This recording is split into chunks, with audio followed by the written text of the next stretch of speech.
ఉదయం కాగానే తాజాగా పుడుతూ ఉంటా, కాలం ఇప్పుడే నన్ను కనగా అనగనగా అంటూనే ఉంటా, ఎప్పుడు పూర్తవనే అవక తుదిలేని కథనేనుగా.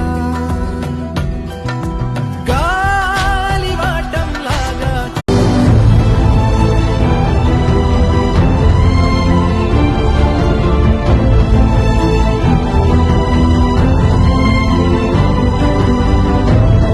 అల్లుకున్న బంధాలు చల్లుతున్న చందనాలు, వెల్లువైన వేళలో తిరిగి తెల్లవారే.